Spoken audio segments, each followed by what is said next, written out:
विजयनगर का राजा प्रताप सिंह अपने घोड़े पर सवार होकर जंगल से होते हुए जा रहा होता है। राजा को एक पुल दिखाई देता है। राजा पुल के ऊपर से जा रहा होता है। पुल के नीचे जो नदी बह रही थी, उस नदी में राजा को कुछ चमकता हुआ दिखाई पड़ता है। जरा रुको तो बादल, तुम्हें कुछ दिखाई दिया? वो नदी में, आखिर नदी के पानी में ऐसा क्या है जो इतना चमक रहा है? चलकर देखना चाहिए। घोड़े को कुछ खतरे की आशंका होती है।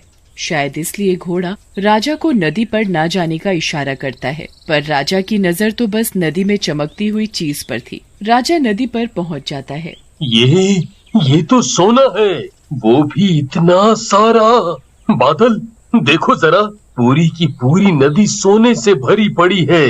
इस सोने को निकालकर मैं महल ले जाऊंगा। राजा जैसे ही नदी के पानी में सोना उठाने के लिए हाथ डालता है, तभी पीछे से एक डरावनी आवाज आती है। ये आवाज कहाँ से आ रही है?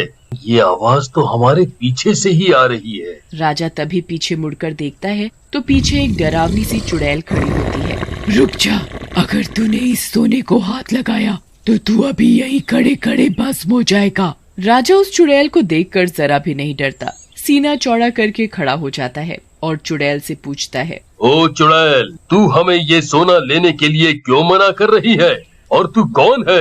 अगर तू हमें अपने इस रूप से डराने आई है तो वो बेकार है। हम राजा प्रताप सिंह किसी से नहीं डरते।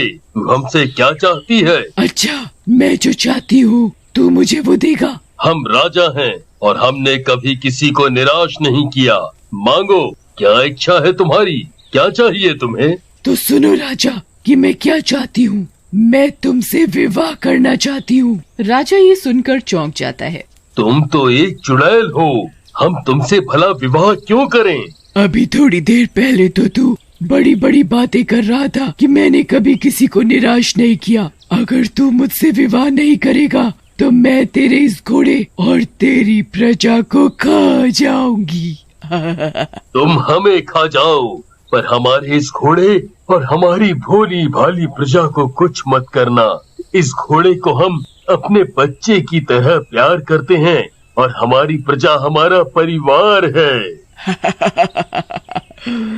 तुझे मैं मार नहीं सकती। फिर तो राजा तेरे पास एक ही रास्ता बचा है, मुझसे विवाह। ठीक है, हमने तुम्हें वचन दिया था, जो तुम चाहती हो वो मिलेगा। तो हम तैयार हैं तुमसे विवाह करने के लिए, पर हमारी एक शर्त है। हाँ राजा, बोलो क्या शर्त है तुम्हारी? मैं तुम्हारी हर शर्त मानने को तैयार हूँ। जब हम तुमसे विवाह करके तुम्हें महल लेकर जाएंगे तो तुम अपने इस रूप में नहीं जाओगी। तुम्हारा ये रूप देखकर हमारी प्रजा डर जाएगी। हम अपनी प्रजा को दुखी नहीं कर सकते। तभी चुड़ैल अपना रूप एक सुंदर लड़की में बदल लेती है। राजा और चुड़ैल मंदिर में जाकर विवाह कर लेते हैं। हमने अपना वादा पूरा किया, तुम भी अपना वादा याद रखना। और हाँ, हम तुम्हें नीलम नाम से बुलाएंगे। ठीक है राजा। राजा चुड़ैल को अपने घोड़े पर बिठाकर महल की तरफ चल देता है। विजयनगर में घुसते ही सभी लोग राजा की जय जयकार करने लगते हैं। राजा जी की जय हो, राजा जी की जय हो। अरे भाइयों, जो मैं देख रहा हूँ, क्या तुम सब भी वही देख रहे हो? अरे भाइयों, लगता है हमारे राजा ने विवाह कर लिया है। ये तुम कैसे कह सकते हो कि राजा ने विवाह कर लिया? अरे देखो ना, दोनों के गले में वरमाला पड़ी हुई है। राजा के विवाह की बात पूरे नगर में फैल जाती है। नगर के सभी लोग बहुत खुश होते हैं रानी के आने पर, और पूरे नगर में उत्सव मनाया जाता है। अब तुम इस महल में आराम से रह सकती हो। आशा करता हूँ कि तुम्हें इस महल में किसी भी चीज की कमी महसूस नहीं होगी। रात हो जाती है, दोनों सो जाते हैं। जब राजा गहरी नींद में सोया होता है तो नीलम चुपचाप उठकर महल से बाहर जाती है और चुड़ैल के रूप में आकर नगर में घुस जाती है। पूरा नगर सोया होता है। चुड़ैल को वहाँ बहुत सारी बकरियाँ दिखती हैं।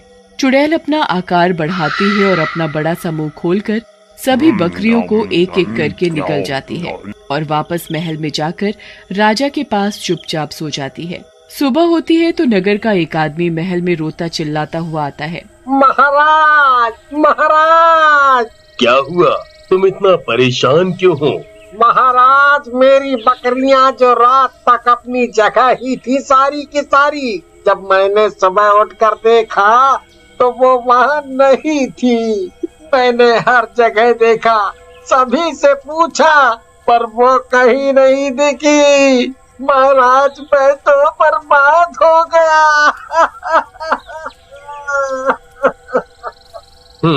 तुम चिंता मत करो, ये लो, इनसे तुम अपने लिए नई बकरियां खरीद लाना। वो आदमी पोटली लेकर बहुत खुश हो जाता है और खुशी खुशी वहाँ से चला जाता है। पर नीलम चुपके चुपके ये सब देख रही थी। वो मुस्कुराने लगती है और वहाँ से चली जाती है। फिर से नीलम अपना चुड़ैल रूप धारण करके आधी रात को नगर में जाती है। इस राजा से विवाह करके मेरा एक फायदा तो जरूर हुआ है। मुझे पेट भरने को यहाँ बहुत कुछ मिल गया। आज मैं उन गायों को खाऊंगी, देखने में बहुत हरी भरी लग रही हैं। चुड़ैल फिर से अपना आकार बढ़ाती है और खूंटे से बंधी सभी गायों को वो चुड़ैल अपने मुंह में एक एक करके निगल जाती है और चुपचाप रूप बदल कर महल में चली जाती है। जब सुबह होती है तो राजा को किसी के चिल्लाने और रोने की आवाज सुनाई पड़ती है। ये कौन रो रहा है? महारानी नीलम? वो महाराज कोई नगर से आया है और बहुत दुखी लग रहा है। क्या? हमारे होते हुए कोई दुखी कैसे हो सकता है भला? हमें जाकर देखना चाहिए। राजा जाकर देखता है। क्या हुआ? तुम रो क्यों रहे हो? हमें बताओ। महाराज, मैं तो लुट गया, बर्बाद हो गया। अब तुम रोना बंद करो और हमें विस्तार से बताओ क्या हुआ।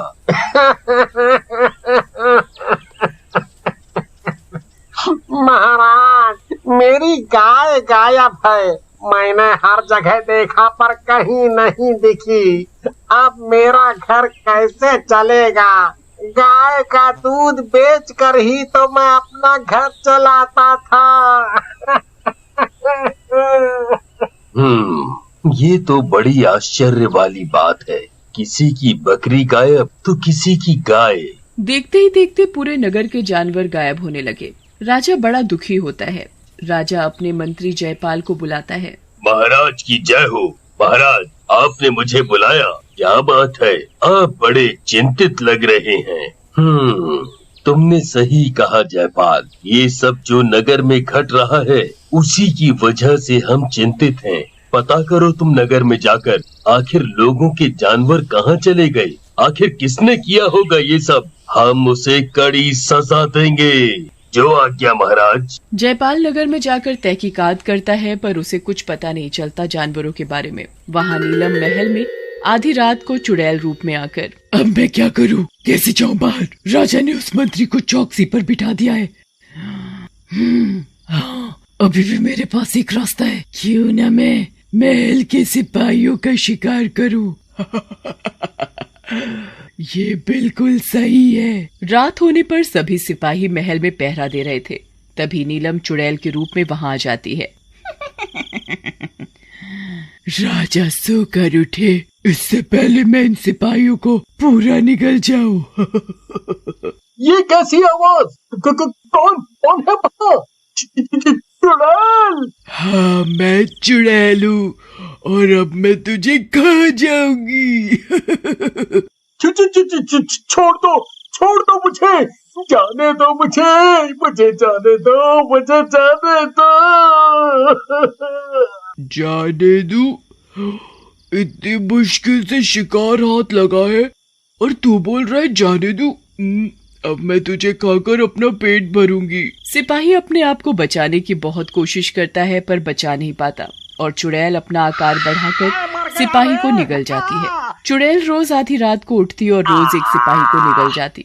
देखते ही देखते महल के सभी सिपाही गायब हो गए। जब राजा को इसकी भनक हुई कि महल के सभी सिपाही गायब हैं, तो वो बहुत चिंतित हुए। मंत्री जयपाल, हम बहुत दुखी हैं क्योंकि हम अपनी जनता का अच्छे से ख्याल नहीं रख पा रहे। ये सब क्या हो रहा है? पहले नगर के सभी पशु, अब महल के सिपाही भी गायब होने लगे। हम क्या करें? महाराज, आप चिंतित न होएं, हमें कुछ तो करना पड़ेगा। हम ऐसे हाथ पे हाथ रखकर नहीं बैठ सकते। जयपाल, तुम ठीक बोल रहे हो। अब हम ही इसका पता लगाएंगे, वो भी छुप कर। देखें तो जरा ये सब कौन कर रहा है। जब आधी रात हो जाती है, राजा उठ जाता है। देखता है कि नीलम सोई हुई है, तो अपनी जगह तकिया रखकर उस पर कपड़ा डाल देता है, जिससे लगे कि राजा सोया हुआ है। फिर राजा महल में चुपके से चारों तरफ नजर रखता है। तभी वो क्या देखता है कि नीलम महल में घूम रही है और उसने अपना चुड़ैल रूप धारण कर लिया और सिपाही पर हमला करने वाली है। तभी राजा गुस्से से चिल्लाता हुआ, हाथ में तेज धार तलवार लेकर, महाराज महाराज आप वो मैं। अब करो नीलम, अब पता चला ये सब तुम कर रही थी। तुमने ही हमारे सिपाहियों को मारा। अब हम तुम्हें जिंदा नहीं छोड़ेंगे।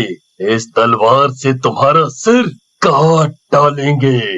नहीं नहीं महाराज, मुझे छोड़ दो, मुझे न मारो। अगर तुमने कोई और गलती की होती तो शायद हम तुम्हें माफ भी कर देते, पर तुमने बेजुबान जानवर और हमारे सिपाहियों को मारा है। साथ ही तुमने अपना किया वादा तोड़ा है। तुमने बोला था कि मैं कभी भी चुड़ैल के रूप में नहीं आऊंगी और किसी को भी नुकसान नहीं पहुंचाऊंगी। अब तुम तैयार हो जाओ मरने के लिए। जैसे ही राजा चुड़ैल को मारने के लिए तलवार उठाता है, तभी चुड़ैल एक सुंदर परी में बदल जाती है। राजा परी को देखकर रुक जाता है। राजा शांत हो जाओ, और मैं कोई चुड़ैल नहीं, एक परी थी। मैं तो बादलों से होते हुए अपने रास्ते जा रही थी, तो मैंने तुम्हें अपने घोड़े पर सवार जाते हुए देखा, तो दिमाग में आया कि तुम्हारी क्यों ना परीक्षा लूं। इसलिए मैंने चुड़ैल रूप धारण किया और तुम परीक्षा में सफल हुए। जिन जिन को मैंने निगला था, सिपाही, सभी जानवर, वो सब सुरक्षित हैं। और राजा, जो तुमने नदी में सोना देखा, वो सब तुम्हारा है। तुम जितना चाहो उतना सोना नदी से ले सकते हो। इतना बोलकर नीलम परी वहाँ से चली जाती है।